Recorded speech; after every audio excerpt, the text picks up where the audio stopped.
नमस्कार, आज तक देख रहे हैं आप और मैं हूं आपके साथ रोहित सिंह। बांकीपुर विधानसभा उपचुनाव को लेकर अब राजनीतिक सरगर्मी तेज होती जा रही है और जिस तरीके से सभी पार्टियों ने अपने अपने उम्मीदवार के नाम की घोषणा कर दी है, उसके बाद अब एक दिलचस्प बात ये सामने नजर आ रही है कि जो मुख्य मुकाबला इस सीट पर होना है वो दरअसल बीजेपी बनाम जन सुराज पार्टी के बीच ही जो है मुख्य लड़ाई होनी है। और उससे भी ज्यादा दिलचस्प बात यह है कि इन दोनों पार्टियों ने जो अपना अपना प्रत्याशी इन लोगों ने यहाँ पर घोषित किया है, यानी कि इन पार्टियों के जो उम्मीदवार हैं वो दोनों ही उम्मीदवार अपना अपना इलेक्शन डेब्यू करने जा रहे हैं। यानी कि ये दोनों प्रत्याशी जो हैं वो राजनीति में तो काफी समय से हैं, लेकिन अलग अलग भूमिका में हैं। अलग अलग भूमिका में पिछले 10, 15, 20 सालों से ये काम करते चले आ रहे हैं, लेकिन पहली बार होने जा रहा है कि ये दोनों प्रत्याशी अपना इलेक्शन डेब्यू करेंगे, यानी पहली बार चुनाव लड़ने जा रहे हैं। और हम बात कर रहे हैं जन सुराज पार्टी के प्रत्याशी और संयोजक खुद पार्टी के प्रशांत किशोर और बीजेपी के प्रत्याशी अभिषेक कुमार की। दरअसल इन दोनों नेताओं को चुनाव लड़ने का अनुभव बिल्कुल भी नहीं है। प्रशांत किशोर को चुनाव लड़वाने का अनुभव है, तो दूसरी तरफ अभिषेक कुमार को पार्टी में संगठन में काम करने का अनुभव है, लेकिन दोनों अलग अलग पृष्ठभूमि से आते हैं राजनीतिक तौर पर। लेकिन आज हम इस वीडियो में चर्चा करेंगे कि क्या प्रशांत किशोर के फायदे की चीज है, क्या उनकी ताकत है, क्या कमजोरी है। वहीं दूसरी तरफ अभिषेक कुमार को लेकर भी इतनी चर्चा क्यों है। तो देखिए, सबसे पहले हम प्रशांत किशोर की बात करें तो प्रशांत किशोर देखिए राजनीति में पिछले 12-15 साल से जो है वो सक्रिय हैं। यानी कि जो प्रशांत किशोर को आज लोग जानते हैं कि अच्छा ये प्रशांत किशोर हैं, उनकी पहचान दरअसल चुनावी रणनीतिकार के तौर पर जो है वो पहली बार सामने आई थी। वो यानी कि वो लाइमलाइट में आए थे जब उन्होंने 2014 में नरेंद्र मोदी के लिए जो है प्रचार प्रसार की बागडोर संभाली थी। यानी 2014 लोकसभा चुनाव के बाद जब नरेंद्र मोदी प्रधानमंत्री बने, तो उसके बाद प्रशांत किशोर कौन है, प्रशांत किशोर का एक तरीके से कहें तो राजनीतिक उदय हुआ। लोगों ने जाना कि अच्छा, लोकसभा चुनाव में बीजेपी के लिए, नरेंद्र मोदी के लिए प्रचार प्रसार की बागडोर जिसने संभाल रखी थी वो कोई और नहीं बल्कि प्रशांत किशोर है। तो वो पहली बार प्रशांत किशोर वहां से जो है वो चर्चा में आए, लाइमलाइट में आए।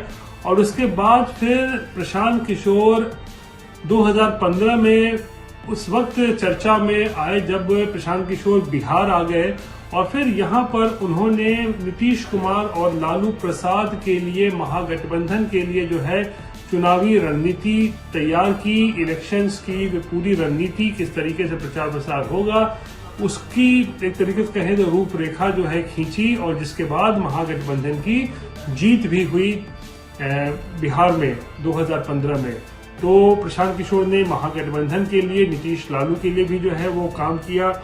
और उसके बाद फिर 2019 में जो है प्रशांत किशोर आंध्र प्रदेश में वाईएसआर कांग्रेस पार्टी के चुनाव अभियान से जुड़े वो, और फिर 2019 में वहां पर वाईएस जगन मोहन रेड्डी जो है मतलब मुख्यमंत्री बने। यानी प्रशांत किशोर जो है वाईएसआर कांग्रेस के साथ भी जुड़े थे और उनके लिए भी चुनावी रणनीतिकार का काम किया, लड़वाया चुनाव, सब कुछ देख रेख उन्होंने किया, और जिसकी वजह से वहां पर जीत हुई आंध्र प्रदेश में और जगन मोहन रेड्डी जो है वो मुख्यमंत्री बने। और फिर 2021 में प्रशांत किशोर तृणमूल कांग्रेस से जुड़े और फिर ममता बनर्जी के लिए उन्होंने काम किया, और उनके मदद से ही 2021 में तीसरी बार ममता बनर्जी सरकार में आई, तृणमूल कांग्रेस सरकार में आई और ममता बनर्जी खुद मुख्यमंत्री बनी।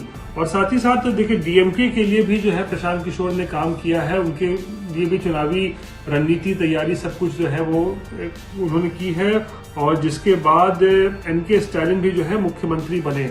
तो कई राज्यों में जो है काम करने का अनुभव प्रशांत किशोर का रहा है। देश लेवल पर अगर हम बात करें तो नरेंद्र मोदी के लिए उन्होंने काम किया था लोकसभा चुनाव में, उसके बाद बिहार में काम किया उन्होंने, फिर आंध्र प्रदेश में काम किया, फिर पश्चिम बंगाल में काम किया, तमिलनाडु में काम किया, कई राज्यों में सरकारें बनाई हैं, कई मुख्यमंत्री प्रशांत किशोर ने बनाया है। तो प्रशांत किशोर की जो भूमिका रही वो अभी तक चुनाव लड़वाने की रही, पर्दे के पीछे इलेक्शन स्ट्रेटेजिस्ट मैनेजमेंट कैसे किया जाता है उसकी रही। लेकिन 4-5 साल पहले तकरीबन प्रशांत किशोर बिहार आ गए और फिर बिहार आने के बाद प्रशांत किशोर ने यहाँ पर जनसुराज नाम के एक अभियान की शुरुआत की और फिर पदयात्राएं करते रहे। 2 साल पहले उन्होंने अपनी पार्टी बनाई, जनसुराज पार्टी, और फिर यहाँ पर उन्होंने अपनी पार्टी का विस्तार करने में वो लग गए, यानी घूमते हैं, जिलों का दौरा करते हैं, कई जिले घूम चुके हैं, वो कई बार घूम चुके हैं और पार्टी को जो है यहाँ पर वो उसका विस्तार कर रहे हैं। 2025 में उनकी पार्टी ने यहाँ चुनाव भी लड़ा था, लेकिन एक भी सीट उनकी पार्टी जीत नहीं पाई थी। 238 सीटों पर चुनाव लड़ा था उनकी पार्टी ने 243 में से, लेकिन सभी सीट पर हार हो गई थी। लेकिन इसके बावजूद भी वो जनसुराज पार्टी जो है आज बिहार में एक्टिव है और प्रशांत किशोर पहली बार चुनावी रणनीतिकार की भूमिका से निकलकर अब नेता बनकर चुनाव लड़ने जा रहे हैं। ये उनके लिए पहली बार है। वहीं दूसरी तरफ अगर हम बात करें अभिषेक कुमार की, तो देखिए अभिषेक कुमार को भी बीजेपी में काम करने का लंबा चौड़ा अनुभव रहा है। तकरीबन 25-30 सालों से वो बीजेपी से जुड़े हुए हैं, संगठन में काम करने का उनको अनुभव है। आज जो मौजूदा समय में बीजेपी के राष्ट्रीय अध्यक्ष हैं नितिन नवीन, उनकी टीम में वो काम कर चुके हैं, काफी करीबी हैं नितिन नवीन के। और कायस्थ बहुल सीट जो विधानसभा है ये बांकीपुर, तो माना जाता है कि वहां से किसी भी कायस्थ को अगर बीजेपी लड़ाएगी तो वो जीत जाएगी, मतलब उम्मीदवार जीत जाएगा। तो आप अभिषेक कुमार भी जो है वो भी कायस्थ समाज से ही आते हैं। तो नितिन नवीन के साथ काम करने का अनुभव उनका भी रहा है, कई जिम्मेदारियां जो है वो निभा चुके हैं अभिषेक कुमार। और मौजूदा समय में वो बिहार में भारतीय जनता युवा मोर्चा के उपाध्यक्ष हैं, यानी कि जमीन पर काम करने का जो है वो उनको अच्छा खासा अनुभव है, संगठन में काम करने का, ग्राउंड पर काम करने का, वोटरों से सीधा संवाद करने का और उनसे जुड़े रहने का जो अनुभव वो अभिषेक कुमार के पास है। और माना जा रहा है कि बांकीपुर उपचुनाव में अपना जो संगठन और नेटवर्क जो उन्होंने बनाया है अभिषेक ने, उसका उनको फायदा मिल सकता है। तो हम लोगों ने देखा किस तरीके से बीजेपी की ये सीट रही है, काफी मजबूत सीट रही है। पिछले 40-45 सालों से बीजेपी यहाँ से जीतते हुए आ रही है और अभिषेक कुमार और प्रशांत किशोर दोनों का जो है यहाँ मुकाबला होने वाला है। और दोनों नेता जो हम बार बार बता रहे हैं बिल्कुल अलग अलग पृष्ठभूमि से आते हैं। एक को चुनाव लड़वाने का अनुभव है लंबा चौड़ा, तो दूसरे को संगठन का अनुभव है, जमीन पर काम करने का अनुभव है।